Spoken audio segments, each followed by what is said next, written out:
वह बोला, अगर हम छोटी छोटी बातों से डरने लगे तो ये काम कभी पूरा नहीं होगा। दोनों जंगल के भीतर घुस गए। जैसा बताया गया था वैसा ही था। हर तरफ अंधकार फैला था।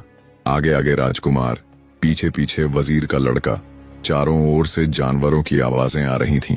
पक्षी अजीब अजीब तरह की बोलियां बोल रहे थे। दोनों बहुत सावधानी से आगे बढ़ते जा रहे थे। तभी अचानक सामने दो चमकती हुई आंखें दिखाई दी। राजकुमार ने तुरंत घोड़े को रोक लिया। सामने एक बाघ खड़ा था। अगर वह हमला कर देता तो एक पल में दोनों का अंत हो जाता। मौत सामने आती है तो कायर भी शूरवीर बन जाता है। वजीर के लड़के ने बिना एक पल गंवाए घोड़े पर से छलांग लगाई और तलवार खींचकर बाघ पर जोरदार वार किया। राजकुमार ने भी बिना देरी किए भाले से उस पर हमला किया। कुछ ही पलों में बाघ वहीं ढेर हो गया। अब दोनों और भी ज्यादा सतर्क हो गए। रास्ते में और भी कई जानवर मिले, लेकिन वे उतने खूंखार नहीं थे। वे घोड़े को देखकर रास्ते से हटते गए। दोनों जरा भी नहीं रुके। उन्हें यह भी अंदाजा नहीं था कि अब तक कितना जंगल पार हो चुका है। सूरज जैसे वहां खुद छुप गया था। उन्हें डर था कि कहीं रात ना हो जाए, क्योंकि रात में तो लोमड़ी भी शेर बन जाती है। जंगली सूअर, नीलगाय, तेंदुए, शेर, चीते हर ओर घूमने लगते हैं। लेकिन यह जंगल तो ऐसा था जहां दिन रात का कोई फर्क नहीं था। हर वक्त अंधकार ही अंधकार था। पर उन्होंने हिम्मत नहीं हारी। उनके हौसले के सामने जंगल भी झुक गया। कुछ समय बाद जंगल समाप्त हुआ और सामने खुला मैदान आ गया। दोनों ठहर गए। थकान से उनकी हालत खराब हो गई थी और उनके घोड़े भी पसीने से भीग चुके थे। वजीर का लड़का बोला, हमारी ताकत अब जवाब दे रही है। कुछ देर आराम कर लेते हैं। राजकुमार ने उसकी बात मान ली। कुछ आगे जाकर पेड़ों के एक झुरमुट में उन्होंने डेरा डाला। पास ही एक कुआं था। दोनों ने वहां से पानी भरकर स्नान किया, ताजगी महसूस की और फिर भोजन किया। वजीर का लड़का बोला, मैं बहुत थक गया हूं। आज की रात मैं खूब गहरी नींद सोऊंगा। आप पहरेदारी करना। राजकुमार बोला, ठीक है। फिर दोनों अपने अपने बिस्तर पर लेट गए।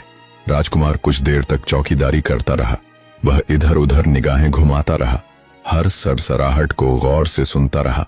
पर नींद उसके थके हुए शरीर पर धीरे धीरे हावी होने लगी। जैसे ही वह बिस्तर पर सीधा लेटा, नींद चुपके से आई और उसे अपनी गोद में ले गई। कुछ ही पलों में राजकुमार गहरी नींद में डूब गया। वजीर के लड़के ने यह देखा तो भीतर से तिल मिला गया। उसके मन में गुस्सा उमड़ने लगा। जिसे पहरा देना था वही सबसे पहले सो गया। पर वह कर भी क्या सकता था। राजकुमार राजा का पुत्र था और वह उसका सेवक। राजकुमार की रक्षा करना ही उसका धर्म था और इसी धर्म के लिए वह इस यात्रा में साथ आया था। जैसे तैसे रात बीती। सवेरा हुआ। वजीर के लड़के ने राजकुमार को जगाया। राजकुमार ने आंखें मलते हुए उठते ही कहा, मैंने पूरी कोशिश की कि जागा रहूं, पर थकावट इतनी थी कि पलकें भारी हो गईं और नींद ने मुझे अपनी गोद में ले लिया। वजीर का लड़का हल्के से मुस्कुराया और बोला, ईश्वर को धन्यवाद दो कि इस अजनबी जगह में रात बिना किसी दुर्घटना के कट गई, वरना यहाँ तो कुछ भी हो सकता था। दोनों तैयार होकर आगे बढ़े। काफी देर तक चलते रहे। फिर अचानक एक नगर दिखाई दिया।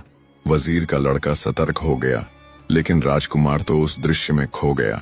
उसे याद आया, परियों की राजकुमारी ने कहा था कि रास्ते में एक जादू की नगरी मिलेगी। शायद यही वही जगह है। वजीर का लड़का तुरंत बोला, हमें इस नगरी के किनारे से निकल जाना चाहिए, बस्ती के भीतर ना जाएं।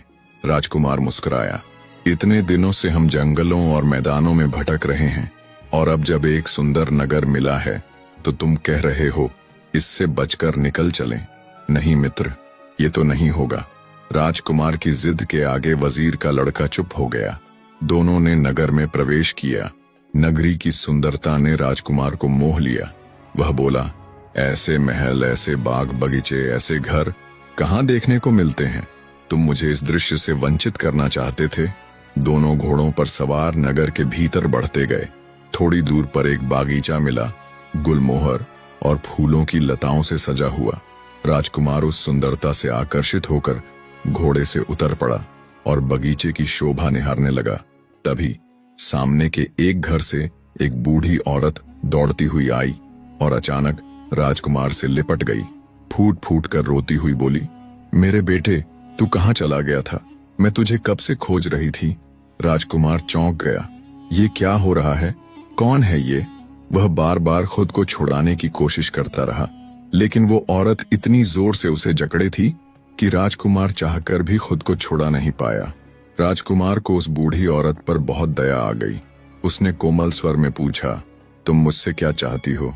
बूढ़ी औरत ने आंसू पोंछते हुए कहा, बस थोड़ी देर के लिए मेरे घर चलो बेटा, तेरे बिना ये घर बहुत सूना लगता है। इतना कहकर उसने राजकुमार का हाथ पकड़ लिया। राजकुमार ने अपना पीछा छुड़ाने के लिए बेमन से ही सही उसके साथ घर जाने को हाँ कर दी।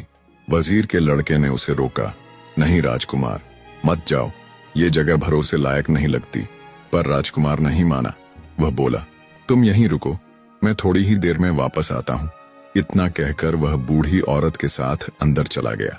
सामने के घर का दरवाजा खुला हुआ था। वो दोनों उसमें दाखिल हो गए। थोड़ी देर बाद दरवाजा धीरे से बंद हो गया। वजीर का लड़का चिंतित हो उठा। उसने जाकर दरवाजे पर कई बार दस्तक दी। राजकुमार को आवाज लगाई, पर भीतर से कोई जवाब नहीं आया। वह मन ही मन बड़बड़ाया, एक नई मुसीबत गले पड़ गई है, अब क्या होगा? उसने फिर दरवाजा खटखटाया, राजकुमार को पुकारा, पर कोई उत्तर नहीं मिला। थककर वह बाहर की सीढ़ी पर बैठ गया और राजकुमार के लौटने का इंतजार करने लगा। घंटों बीत गए। वो नहीं जानता था कि अंदर क्या हो चुका था। अंदर वो बूढ़ी औरत कोई साधारण औरत नहीं थी, वो एक जादूगरनी थी। जैसे ही उसने राजकुमार का हाथ पकड़ा, उसने तुरंत उसकी उंगली से वो जादुई अंगूठी निकाल ली जिसे राजकुमारी ने उसे बचाव के लिए दिया था। अब राजकुमार उसकी पकड़ में था। घर के भीतर आते ही जादूगरनी ने अपना असली रूप प्रकट किया और राजकुमार को एक मक्खी में बदल दिया। वो मक्खी उड़कर सामने की दीवार पर जाकर बैठ गई। अब वही जादूगरनी धीरे धीरे एक सुंदर युवती के रूप में बदल गई। उसका चेहरा चमक उठा, बाल खुल गए